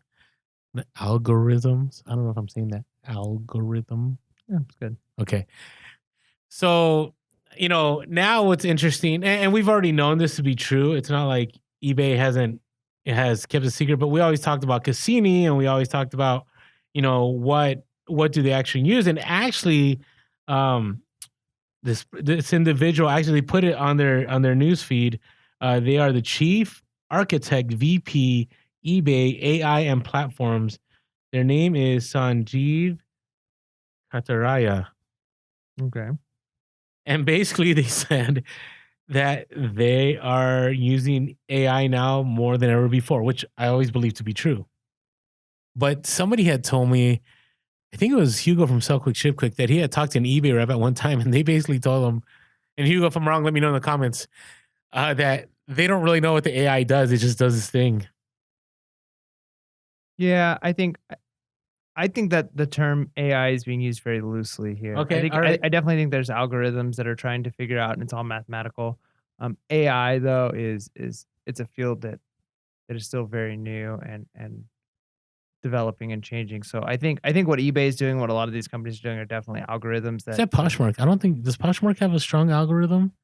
I have no clue. I really do think sharing. I mentioned this before, but in a previous podcast, I made the comment that I thought it was just number of listings or like listings like eBay, and it wasn't sharing. And then a few podcasts later, I was like, no, I think I was wrong. I think it is sharing, and I still think it's sharing. So there may be some form of algorithm based off of that. Like, are you sharing enough? If you're sharing enough, they're going to then promote your items and get them to the top. I don't know. But one thing I get it. I think I will say, we've given eBay a lot of flack lately. Like last time I called it innovative, and you're like, I don't know if it's innovative. You remember that conversation? Yeah. I think eBay is more innovative than we think. No. You don't think so? No. I say this. I say that I've already talked about the global shipping program. Like no one comes close to eBay's global shipping program. It to me is bar none the best thing that eBay has out there, and no one comes close to that. The other part is, you know, in the sense that they are able to, if you're active, if, like right now, like, I don't know if you notice this, they'll tell you exactly what the price is at this trending, what the shipping is. Like it's getting better at that. Now, I'm not saying you have to follow the advice. Like I won't follow the advice probably more than half the time because I know that things sell for more. Mm. And eBay, eBay, like Amazon, like anything else, they're just trying to get those quick sales happening, right? But I don't know. I just looked at this and it just reminded me like the only thing I can control is my listing. That's it. And what I source. Right. So I could worry all day. I could say, oh, eBay, they're messing with me. And I need to get out of eBay. I need to go to Poshmark. I need to go Mercari. I need to da-da-da. But ultimately it's, no, I just need to source better and list more. There you go. That's it. Okay. I like it. All right. All right. So, hey, have you been tracking with College Pickers jean jacket? Mm-mm. It actually sold. Really? Yeah. So if you haven't known, so this was, I don't know, several weeks ago, Hustle of the Week. He picked up a Big E Levi's denim jacket for $1.50, and it just sold to somebody in Japan for $5,772. Yeah, that's the hustle of the century. Yeah. Now the scary thing is shipping it. So they Did it shipped sell it through eBay? I no, it sold through Etsy, I think. Etsy. And so the scary thing is I think it was like caught up in customs for a little bit. And I think it was being sent back. I don't know. I'll keep everybody posted. And you can track him on IG, he'll tell you. But I look at that and go, two things. Number one, it would be hard for me to let go of that. Not me, not for that kind of price. Not for 5,000. No, I will never wear a jean jacket worth $5,000. So yeah, no. Not to wear, but it's historical. Okay, never mind. I get it. $5,772 is a nice chunk of change. So he shipped it out. I always feel like if you wouldn't buy it for that price, don't keep it. Yeah, well, here's some things too. No, that's true. That is true. No, that's right. We talked about that. You're right. There's other things that I guess the limits on insurance go up after a certain amount. I think it was like after 5,000. So he was worried about that. He's worried that, when you do customs, like you got to put the price of the item that you're sending on the front. And so he's joking around about like customs probably like opening it, putting it on, taking selfies with it. Like who knows what happened. So keep you guys posted. But I put that as a current topic because that story in itself is a motivation that you just never know. That morning when Eric woke up and went to some random garage sale in the middle of nowhere that he was going to find a jacket for $1.50 I was going to sell for over $5,000. Think about that. Yeah, we haven't had similar scores, but I've had $1,000 score before, and I never thought that would happen. So anyway, just something to think about. All right. Last of all, we already talked about SoCal meetup, so I think we're done. Yep. So, hey, again, if you haven't had a chance yet, RSVP, we hope to see you at the SoCal meetup. It would be awesome. So, all right. Hustle of the week. Hustle of the week. It's funny, Reseller Collab, another reselling podcast, they found this electronic soundboard and they had a lot of fun with it. I think that would be our problem. Yeah, I don't trust myself with a soundboard going live, and I could certainly add in a bunch of crazy. It was hilarious though, by the way, but I don't trust myself with it either. So all right, hey, thank you all for sending your hustle of the week. There's a few that we sent out there. Here's a weird thing. I'm noticing when people tag hashtag hustle of the week, we don't see it sometimes. Like it never tells us. Well, you have to search for them. But even when people tag our name, at Pure Hustle Podcast, like we don't see it. Yeah, that is part of I think the new Instagram algorithm. Is it really? Yeah, Instagram, Twitter, all of them are now. They determine what they think is relevant for you to see, including like other people's comments towards you. Yeah. So what I'll say now is please hashtag it still, hashtag hustle of the week, because that's how we found, one of the ones we're going to share today. But I would say now DM us. No, we want it out there. No, I agree. Do both. No, don't DM. Okay, just tag us. Yeah, tag us. Hashtag hustle of the week. Okay. I just feel bad because there's some people like I remember it'd be like 5 days and they like tagged us and I'm like, oh, great job. It's like 5 days later. And I notice with our posts, sometimes people will like comment on our post like a week later, and I'm like, did he just get our post right now? Yeah, it's crazy. It's kind of yeah. Tag us in it. That's the best way. Just that way everybody can kind of see it at once. And that is true. That is true. I agree with you. Let's do that. All right. Cool. So here we go. Hustle Week. Here's the first one. My first one is from Wayne. The Instagram handle is at KWayShop. KAYWAYSHOP. So Kway Shop, Wayne. He's a repeat, by the way. Yeah, I know. I recognize this name. Okay. So I just had to throw this out there because it ties in to my hustle of the week. Oh, so nice. So Zeta garage sale came across a bunch of Harley t-shirts. Right. I found a handful of Harley shirts here and there, but never like this. So he gets a set of 65 of them for $3 a piece. Okay. Just I'll take all of them, right? And buys all 65 and had to leave and let the lady know, hey, I'm gonna come back 'cause she had some more, right? She had actually 100 more shirts. So he comes back and these shirts were not Wow. in as good of I've never seen 100 shirts.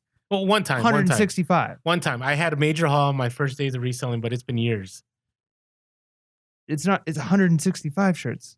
That's what's crazy. No, I know. That's amazing. I So know. buy 65. These are the best 65. She has 100 more, which he has to come back for. And they're not in as good of shape as the first 65 that he bought. So he starts off by saying, okay, what if I did 50 cents a piece? And she was like, no, not 50. She came back with $1.50. They settled on $1 a piece. So he buys the other 100 at $1 a piece. He bought the first 65 at $3 each. Her original price was $5 to $10 per shirt. So you'd imagine all those, that first 65 that he paid the $3 for, those are probably the ones that she was hoping to get the 10 for.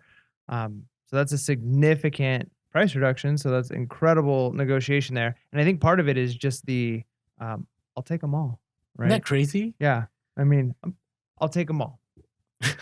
That works, right? Like that's a good. That is, you will always get a better deal when you take them all. I've always preached that. Yep. Yeah, that's the way to go. And so, and even in that sack, there were some 3D emblems in the pile. Already sold one of the 90s shirts for $55 and multiple offers for 60s on some of the 3D emblem shirts. So that's an incredible hustle. That's a lot of listings you're gonna have to do. So it'll keep you busy for a while, but clearly worth it. Congratulations. Great job hustling, great job negotiating. And yeah, that's a useful tool. So tip for some of you potentially is just do the how much for all. Even if you think it might be a little tight, you might be surprised. The wiggle room might be more than you think if you're willing to just take them all off their hands. And I will say the faster you move, the better. You got to be wise about it, but you don't want, and I'll share this in my haul later on, but you don't want people starting to slowly itemize things. Because once they start itemizing, your price will likely go higher. Right? So the sooner you can move on it. But, it's funny when I contacted Wayne about this because I had a similar haul, and we'll talk about that in a little bit. I asked Wayne, what got him to think about that. And he had heard our podcast and we had talked about the shirts. And here's the thing about the shirts, like Harley shirts are nice to list because they're easy to keyword. You put the cities, you put what the pictures are on there, and you're good to go. Right? If they're older and like there's some fading or things aren't going, you just put graphics are distressed. And then I put please see pics and that's it. So it's just really nice. And I don't know what it is, but the market is rebounding on those. Not sure. Maybe it's because it's more scarce. I don't know. But it is so. Wayne, I got to tell you, like you definitely you played this in a very masterful way. Yeah, no, that's great. I'll take them all. So what's that potential? Let's say he sells each for $20. That's a lot. 165 times 20. I'll do it right now. Somebody already did it right now. The mathematicians who listen to us already got it. That's potential $3,300. Okay, and he dropped like 295. That's insane. That's some nice ROI. Yeah. And it's just fun to list them because those shirts have why people like those shirts.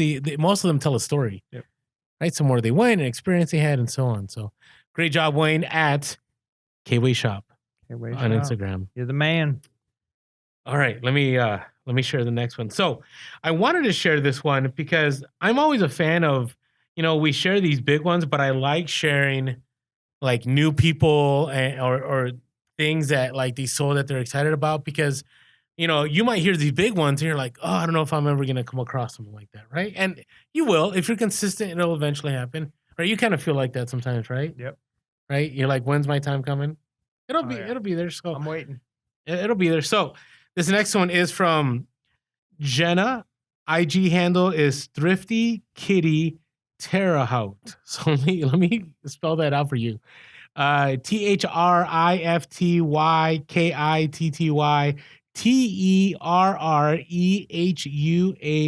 TERREHUATE. So she's a newbie, brand new. Okay, like brand new. I don't know how much brand new, but really brand new. Just started listening to our podcast. Okay, so Thank you for listening, by the way. yeah, thank you for finding it. I appreciate it.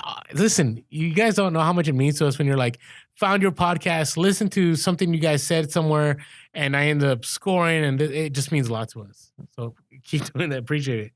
So went to Goodwill and was one of the new racks and picked up like this jean jacket. So it was like this vintage Wrangler jacket because, you know, it felt new, but it looked older. You know what I mean? Like dead stock. So the tag was actually rolled up inside the sleeve. It's kind of weird that she said that because I found the rain spoiler the other day that I thought was used.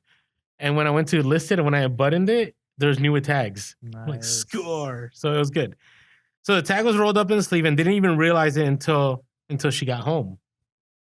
Right? And so did some research, decided to list it, paid $379 for this vintage dead stock new with tags Wrangler jean jacket and sold it for $80 plus shipping in less than 3 hours. That's good job. I mean, honestly, like I remember when I was new, was first starting out, it was those finds, things like that really kept me going, you know? So I promise you, you're going to find more, right? Like just keep going. Those kinds of sales, it's an incredible find. You did a good job, but if you keep reselling, you're going to be surprised how often you find sales like that. 100%. So great job. Thank you again, Jenna, for sharing with us. Again, that is Thrifty Kitty Tear Out. All right, and then you got another one. This one's a good one too. Well, and it goes back to what you were just saying with this idea that you know, it's really neat when we get to see that things that we're saying and doing actually are impacting other people. Oh no. Okay, check. Check 1 2 test. Sorry, just checking my mics. We're good. I hope so. Yeah. All right. Check. We'll leave that in. We got to be real. I'll leave it in. So as long as the whole podcast isn't messed up, which I hope, just to give you guys backstory. So one of the advertisements that we recorded for Anchor, my entire audio was totally trashed on it, and I had to record it separately. Really? Yeah. Oh wow. Okay. So hopefully that doesn't happen again. So, but anyways, so this goes back to that idea of when we give some advice and some of our listeners are able to take that advice and then use that and do something great with it. So here we have Chris, whose Instagram handle is Semper646. So it's SEMPER 646. So he saw our post and us talking about baseball gloves. And one of the things that let me correct that. It is Semperp 646. Ah, gotcha. SEMPERP 646. Just want to make sure we got your ID. Got it right now. Sorry, Chris. So here's us talking about baseball gloves and how there's money there. He starts getting involved in that and finds a baseball bat for $2.99 at a Valley Village, and it had some high comp. So he gets it, and I don't know how to pronounce all this, but it was a DeMarini. DeMarini. I think so. I've never seen it either. CFX fast pitch. Put the bat on auction and sold it for $636 to a person with zero feedback, but the person paid immediately. So, boom. Good job. Think about that. He just saw the post about gloves, goes, hey, I'm going to pay better attention to baseball equipment. And then he lands his bat. I've never found a bat to sell for more than $100. Yeah, that's crazy. It really is. That is wild. So, you want to hear something crazy? Okay, so Wayne, phenomenal hustle of the week. Gets better. You know what he found 2 days ago? Soap shoes. Yeah, I've been talking about soaps, man. Right? And actually, it's funny because I don't think he got to that podcast yet. And so he sends me a picture. He goes, do you know what these shoes are? I go, oh my. Mike was just talking about this. It wasn't too long ago, like 3-4 podcasts ago. Yeah, that's crazy. So soap shoes are like grinding shoes, right? Yeah. So it's shoes that you can like run and grind on like curbs and stuff like that. I mean, usually people wouldn't use rails, but okay. The bottom of the shoe has like a plastic or a metal plate that's like in the sole so that you can like slide. They're pretty cool. They're neat. I think that's the next. Heelys came back. I think soaps are the next things to come back. Yeah. So. I mean, what a score. And I don't even think, anyways, it's kind of like a double hustle of the week. He's going to keep us to, he's going to let us know what happens with the soap shoes he found.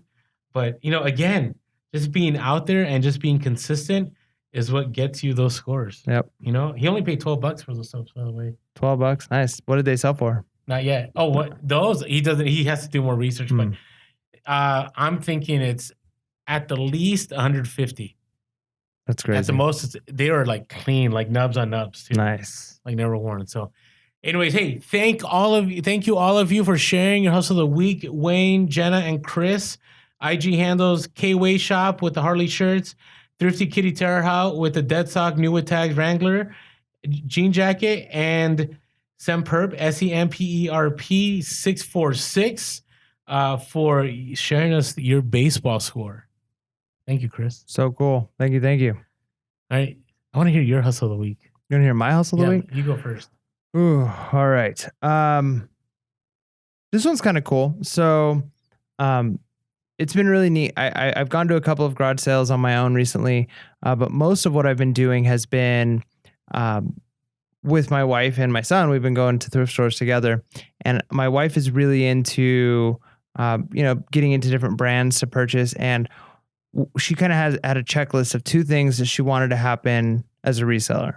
One was to find a good haul of Lululemon items at a thrift store. Okay. And the other one was to find an item with money in the pocket, right? Because Nice. That's like the thing, like as resellers, like you gotta buy an item that's got money in the pocket.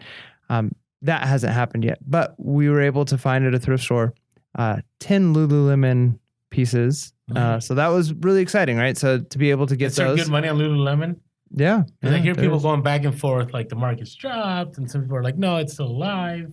Yeah, I think it's always going to be pretty high. Okay. Yeah, I mean, there might be times where it's like spikes and it's like over the top high, but I think all in all, it's a good. Okay. It's good. Right, just asking. Yeah. That's it. Yeah, that's my hustle of the week, man. Like we got 10 Lululemon items for average about $7 to $10 per piece. And what do they go for?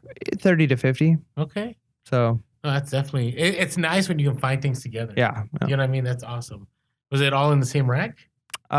It was all at the same store on two different trips. Oh, okay. So it was like 6 one time, 4 the next time. So yeah, it worked out. Huh. All the same sizes? Different sizes. Okay, so it wasn't like the same donor. Yeah, that would have been nice. Even what would have been even better if it was all the same style, right? Because then you could just I agree. But still, it was good. It's a good find. Nice. It's nice. It was reaffirming for her, right? Like one of the things. So now we're just like, sweet. Next thing is to buy something with $20 bill in the pocket. No, you'll find it. Yeah. There's always one day. One day. All right. So mine was a double haul hustle of the week day. And actually, I had 3 major hauls in one day. It was crazy. So, and I shared some of this in the IG story, but there's more to the story. So last Saturday, I went to garage sales, and this garage sale started at 6:30 in the morning. So lately, it's funny because my son used to like wake me up in the morning, and now he's beginning to sleep in. So now I have to like get him out of bed. I'm like, hey man, come on, you gotta get ready. We gotta hit some garage sales. And he likes going with me. It's not like forced labor, like get over here. And so we go, and it's kind of late. And I knew, whenever somebody lists something that they already have in a garage sale, it's probably the first thing to go. So I go, and I asked, hey, I'm guessing you sold all the Harley collectibles. And she goes, yeah, I just got that one thing right there. I go, oh, so you have nothing else? Like you sold all of them? She goes, yeah, I got some things I want to list on eBay. And I'm like, hey, can I look? So again, always ask to look, because you never know. You might be able to turn that conversation. So she goes, sure. So takes out a bunch of boxes. And as she takes out the boxes, they're like these vintage collectibles. So she had like 2 Harley dioramas. Do you know what dioramas are? They're from remember school days? Yep. So it's like an old Harley bike in a garage. And then she had all these old Harley ornaments and a bunch of Harley stuff. So then she goes, yeah, I just want to sell these on eBay. And I'm like, well, you could sell them on eBay, or I can help you out and I could just take these off your hand right now. You don't have to stress about it anymore. She goes, no, I really want to sell these. I go, hey, you know what? I'm willing to work with you, and I'll give you, a decent amount for these. And because I already did the research and I already knew like what my bottom dollar was. Like if I get it for this much, it's worth me buying all of it. So I said, you know what? What if I take all of it? I mean, we talked about that. And she goes, I don't know about all of it, but you know what? And then she started taking out some things she didn't want to sell. And she goes, I'll sell you all of this for $100. And I look at the box and I remember that like one diorama sells for over $100. And I go, okay, you got a deal. And then I said, hey, can you, and then after I paid her, I go, you sure you don't want to offload, like throw in a couple things? And she goes, you know what, I'll throw this in and I'll throw this. So I got extra on top of that. Wow. So that was definitely, and think about it, like I got there, it was like 7:40 in the morning, right? Had I never asked, had I never said, hey, did you sell all your stuff? Do you have any more? And even then I still kind of kept going. Like when she said, I just want to list this stuff on eBay, and I try to make it happen. We're like, hey, I can really help you out, right? And honestly, it is really helping too. Is another thing to consider. It, you know, if a person is not a reseller, selling lots of individual items isn't always the easiest thing. 'Cause you got to ship it, you got to list it, you got to take pictures. So to sell all at one time, I mean, that is a huge benefit. It was. I mean, it's going to take some time for me to. I haven't even listed those items yet. So that was haul number 1. I'm not going to talk about haul number 2 because it's not as relevant. But haul number 3. So I already had gone through a few garage sales, and I'm thinking I'm kind of done for the day. And so what ends up happening is I end up going to a couple more, and it's like it's a fail and it's a fail and it's a fail. And so I'm like, okay, well, I'm going to keep going, right? Because you persevere, maybe you'll score again. I already scored for the morning, right? But actually my my capital was low. Like I dropped 100 there, and then I dropped several hundred at the next one. And then I was like, well, maybe I'll pick a few items. So then my friend, Kyle, shout out to Kyle, by the way. Kyle, if you're listening, you haven't met Kyle, but he goes garage sales. So. He's part of that circle of friends that started this whole reselling journey with me. You remember the $20? Yep. Okay, so Kyle knows I like picking up Harley stuff, and he resells every once in a while. He's always the guy that gets the major score, but he doesn't do it all the time. So Kyle sends me a text. He goes, hey, I'm at this garage sale, and he told me that his buddy's coming around about 9 o'clock, and he has a bunch of Harley stuff he's trying to sell. And he sends me the number. And I'm like, So do I go to more garage sales, or do I try to go to this for sure thing? So I call the number, no answer. And I look at my watch, not my watch. Who wears a watch anymore? Well, you wear a watch. I do. Okay. Yeah. So it's a Garmin watch, so it has other benefits too. Okay. So I looked at my phone, and then on my phone I noticed it's like 8:51. It's gonna take me like 15 minutes to get there. So I'm like, okay, you know what? I called, no one answered. I'm just gonna drive there. So I show up, I go over there, and as soon as I show up, this guy pulls up. And he opens the trunk, and I see all this Harley stuff. I'm like, ooh, I'm right on time. And then I walk down into the driveway, and there's just all this Harley stuff, like just hanging. So there's like Harley t-shirts, there's Harley button-downs, there's leather jackets.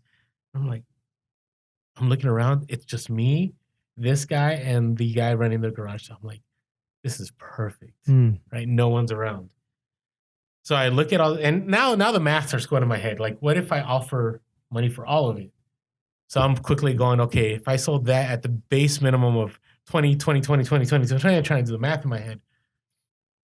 So I approach the guy and I go, you know what? What if I bought all of it? He goes, you know what? Let me go through this. So he takes out his notepad and he takes out his pen.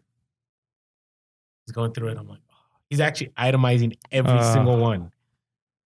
So he looks at me, and when he's done, and I go, so what are you willing to pay? And I never give the first number. I already had a number of, I think I wasn't going to pay more than $500 for all of it, because I was looking at it. It's a potential at the least $1,500 profit, at the most $2,500. So he goes, how about $900 for all of it? I'm like, ooh, I don't know. I honestly can't pay more than $500.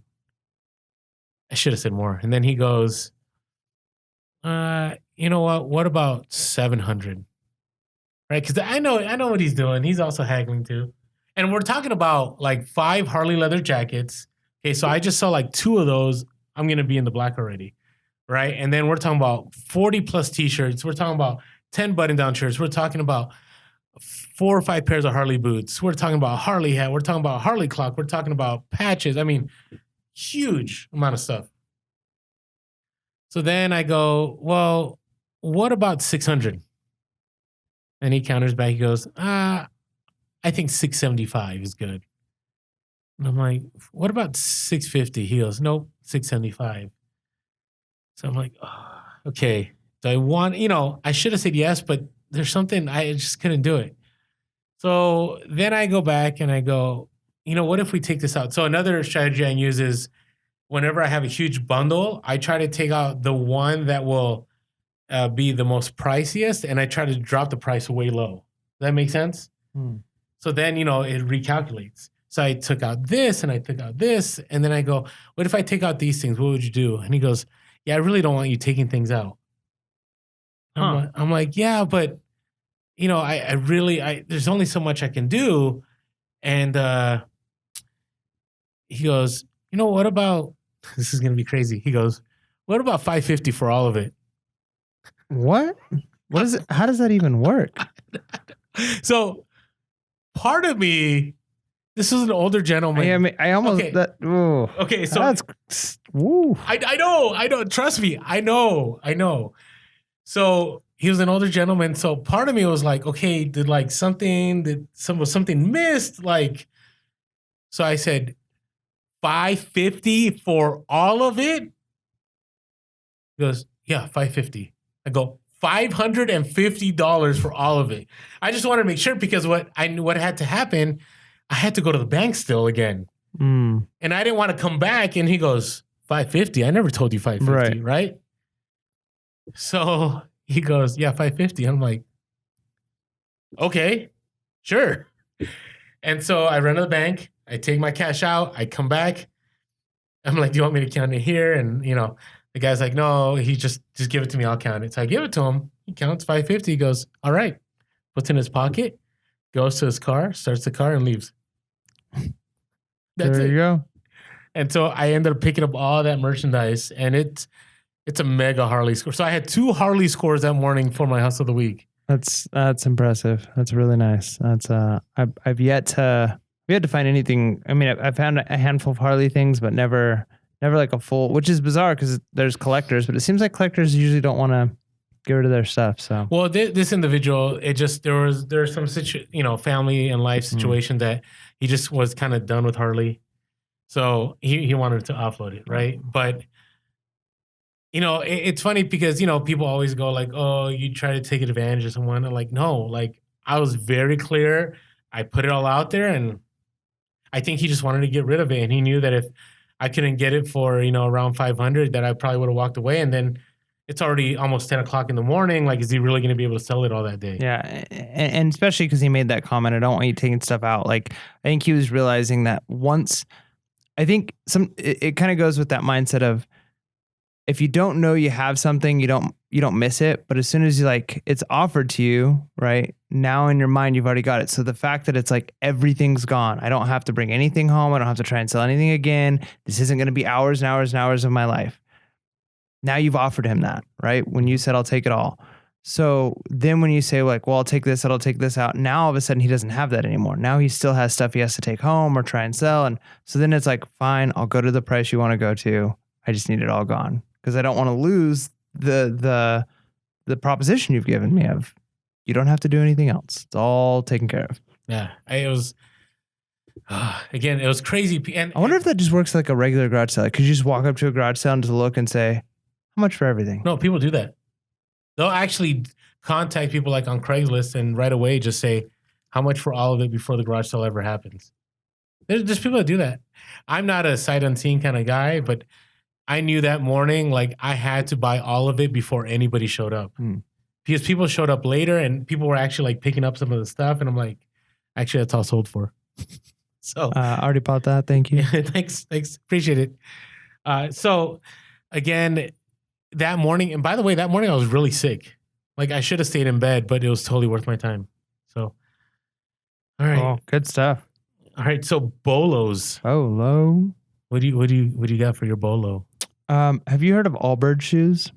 I have not. So, How do you spell that? all ALL Okay. space bird, Allbird, Okay. Allbird. If you're watching on YouTube, that's what they look like right there. Wearing a Wait, those kind of look like some Under Armour kind of Yeezy kind of. Yeah, they kind of have easy look. They're 100% wool. They have ones that are made out of wool, and then they have ones made out of like a tree fiber also. The wool ones I can speak for are by far the most comfortable pair of shoes I've ever worn in my life. Anybody who's worn Allbirds will tell you the same thing. You like comfortable clothing. Comfortable, but also like your mountain pants or whatever. What brand is that? These are Prana. I know. Every time I go like thrifty now, I see those pants and You do? Yeah. Oh man. They're my size. You should buy them for me. Okay. It's my favorite brand. He didn't say call them. He just said buy them for me. Yeah. So Allbirds, right? Like, is one of those things, like, they're not new. They've been out for a little while. A lot of people I know wear them. But it's one of those things where it's like, it's super trendy right now. Like all of the hipsters, it's kind of like, that's the style. All the mics. They really like Allbirds. So I'm like, you're not going to find Allbirds at like thrift store anytime soon, because they're still. Let me take a look again. Yeah. I've never seen these shoes. So if you're listening to the podcast, they literally are just gray plain shoes. They're really hard to tell. Is there a logo on the sole? There's a logo on the tongue. Okay, you just got to look these up, because honestly, I would have never even like looked at these twice. Yeah, there's different colors. They only have like 3 different styles of shoes, and they sell them for men and women. They are so nice. Anyways, I didn't think I'd find any anytime soon. And at the thrift store today, I found a pair of Allbirds in my size. The only thing was they're missing shoelaces, which I already looked on the Allbird website, and you can buy shoelaces for them. I was able to buy them for $3, and they're $100 pair of shoes. Really? So, is the resale value $100? Resale used is probably like 60, 65. Still nice. It's really nice. And because they're my size and a different colors than the ones I have on, I might keep them. They look good. They do. They look just fine. They look nice, but they're so comfortable. Now, were these at the Salvo? No. At a GW? Nope. Oh, okay. I'm not going to ask anymore. I know what you're talking about. All right, moving on. I'll share my bolo now. That's a good bolo. It's a good one. So if you see Allbird shoes, just go on the website. Go and look up Allbirds. You'll see they've got a couple of different styles. They are extremely comfortable. One of the benefits of them is they're machine washable. I know you can wash a lot of shoes, but these ones it's like clothes, right? Like it's because they're made out of wool. I wish my Gary V's were machine washable. Did you buy those? The white ones? The clouds and dirt? I can't get the white clean. You own a pair? Yeah, they're awesome shoes. They're actually really comfortable. All right. I know my boy Gary V. Fanboy, man. Wow, come on. They're good shoes. I am going to buy the black pair here soon. All right. Hey, Bolo. So, again, I always try to give you things to look out that aren't too specific so you don't miss it. So, it's that time to look for obnoxiously loud shorts. So, what I mean is super bright, super crazy. And I'm not saying pick them up. What I'm saying is, when you pick them up, I'll just drop 2 brands you should take a look for. So a lot of you know about the first brand, Loudmouth, right? Golf shorts. Have you ever come across a Loudmouth? I haven't noticed. Maybe. Okay. So they're super loud. They're obnoxious. Like they have some design. They're colorful. Like they go for good money, especially this time of year. Right now that we're entering spring and summer, like they good for good money. Just check out comps on eBay. The other brand is... I'm going to destroy this name. It's like Vilebrequin or something. Vilebrequin swim trunks. They're also loud, but I mean, these are swim trunks that are used that go for like $50. Wow. Resale. I would never, ever put a pair of these trunks on. Yeah, I don't think I would either. I just don't go there. But I will definitely pick them up and resell them. All day. All day. Yep. All day. So keep an eye for obnoxiously loud shorts, because this time I just sold an obnoxiously loud pair of polo shorts. I think I picked them up at the outlets for like, I don't know, $7, and I sold them for, I want to say I sold them for like 50 or so bucks. It was good. Good stuff. All right. So that's our bolo. So what are you looking forward to now? I finally have a bunch of inventory to list. So I'm not looking Nice. forward to listing inventory, but I am looking forward to my store numbers going up and then getting the sales that that also leads to. So yeah, I'm Okay. looking forward to that. You're getting ever closer to 500. I feel like every time you say I'm under 500 on the podcast, I lose all my street cred. No, you don't. No, because listen, if you're having sales, listen, you are not losing street credit. I'm looking at our battery light. Are we okay? For a couple more minutes. Oh man, don't turn us off yet. You gotta listen to the rest of this though. Okay. So no, listen, I'm just trying to encourage you, like keep going. Like once you get to that 500, you're gonna see a change. And if you don't, I'm sorry, but you should see a change. I hope so. You should see consistent sales. So keep doing it. I've seen it growing. That's good. Yeah. All right. What about you? What are you looking forward to? I'm looking forward to going back into the retail arbitrage world again. I kind of done a little bit, but I haven't hit it hard in a long time. So now as, summer's coming, prime time is coming. Like I do a lot of sales on Amazon. Mhm. It's kind of weird, but May is a good month for me. So is June. And then you have Prime Day. So I'm just trying to get back into that. I haven't been into that world for a little bit. So, and I know a little more about how to run it now after Q4 than I did before Q4, especially now that I'm full-time. So I'm looking forward to that. Yep. Okay. Yeah. So if you haven't listened to that post Q4 podcast, go back and check that out. That might give you some tips and hints for going into not just Q4, but just reselling FBA in general. Yeah, just doing retail arbitrage. All right, so our battery light's about to go out. So with that, make sure to be real. Be relevant. And be reselling. Peace.